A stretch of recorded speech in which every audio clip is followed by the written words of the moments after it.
Nem todo inchaço é varizes. Primeira coisa que você tem que saber, diagnóstico. A gente já falou um pouquinho sobre o que é, qual que é a causa, mas aí tem várias outras coisas também. Existem outras situações que tem edema secundário. Existe insuficiência venosa secundária. Quando pode aparecer isso daí? Vamos supor, por exemplo, que eu tenho um paciente que teve, por exemplo, uma trombose venosa profunda. Entupiu uma veia profunda e por causa da veia profunda o líquido não sobe, que é o que a gente estava falando agora. Ou então uma outra situação, esse trombo ao longo do tempo se dissolveu, recanalizou e destruiu as válvulas da veia profunda, que é o que a gente chama de síndrome pós-trombótica. O paciente vai ter o sintoma das varizes numa perna só, muito mais intenso, por doença da veia profunda, porque o líquido está tendo dificuldade de voltar para a via principal. Entenda o quadro que você está vendo, tá? Se for em relação a inchaço, tem outras causas de inchaço também. Por exemplo, que você pode ter? Você tem uma coisa que é muito comum da gente ver, que é a insuficiência venosa, que é o edema secundário ao uso de bloqueador de canal de cálcio. Poxa, como assim? Tem uma medicação que vocês usam com muita frequência no tratamento da hipertensão venosa crônica. Desculpa, da hipertensão arterial sistêmica. Que é o quê?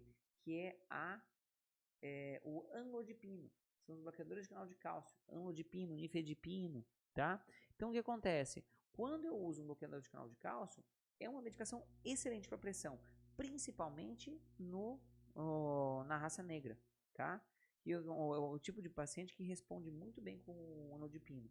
Só que o principal efeito colateral do amlodipino, qual que é? Edema, tá? Então, como você diferencia isso? Você vai ver esse paciente que vai ter uma queixa relacionada com o uso da medicação, e a outra coisa que você vai perceber é o seguinte, sem uma veia de calibre maior que o normal. Você vai ver o cara com a perna bem molinha, um edema mole, tá? Um edema com zero de fibrose local, tá? E a outra coisa que você vai notar é o seguinte, um edema muito mole, parece edema de insuficiência cardíaca, tá? E, em especial, os bloqueadores de canal de cálcio, eles fazem como se fossem umas lesões pontiformes, mais avermelhadas, umas pintinhas vermelhinhas, que depois, ao longo do tempo, elas começam a ficar mais acastanhadas. É comum mandarem para a gente, o paciente que tem isso, com muito tempo de história, como se fosse um quadro de dermatofibrose. Tá fazendo dermatofibrose não, como dermatite ocre, tá? Não sei porque eu tô colocando dermatofibrose na cabeça. Mas assim, é uma coisa pra gente ter na cabeça, tá bom? Tenha na cabeça esse tipo de pensamento. Se o teu paciente é hipertenso, está começando a falar de inchaço, ao invés de mandar para o vascular, vê se esse cara está tomando alguma medicação que faz inchar. Tem outros remédios também que fazem inchar. Por exemplo, GABAérgicos, como por exemplo,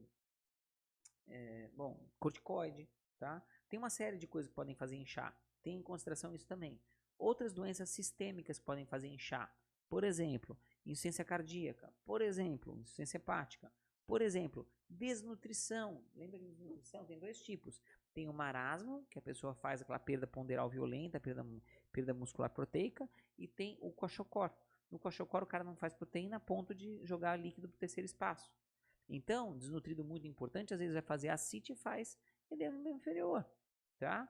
Que mais? Um hipotireoidismo muito avançado pode fazer um padrão de edema que faz um pouquinho de dermatofibrose e fica principalmente pré-tibial, que é o que a gente chama de mixedema, tá? Então, tem que ter na cabeça que existem outros casos, tá? Outra coisa, quando você tem vários processos inflamatórios na perna, por exemplo, pode acontecer de ter o quê? Uma destruição dos vasos linfáticos, e isso pode levar, por exemplo, linfedema. A erisipela é a principal causa de linfedema aqui no nosso meio. Aqui no Brasil é a principal causa, tá?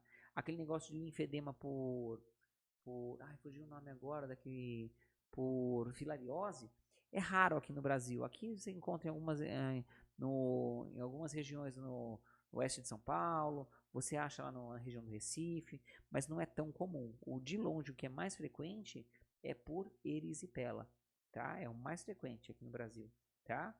É uma coisa pra gente pensar, tá bom? Outra coisa que às vezes pode acontecer é insuficiência renal. Só que na insuficiência renal, o que acontece? O cara vai ter hipervolemia, ele vai ter aumento de quantidade de líquido e começa a inchar por todos os lados. Ele vai ter edema periorbitário, ele vai ter edema de cabeça, edema de braço, além do edema da perna, edema de tudo. Entenda que você tem que pensar em outras causas também, tá? Não que é uma doença de exclusão, tá? Ela é muito frequente. Mas tenha em mente que você pode comer bola se você taxar todo mundo de varizes.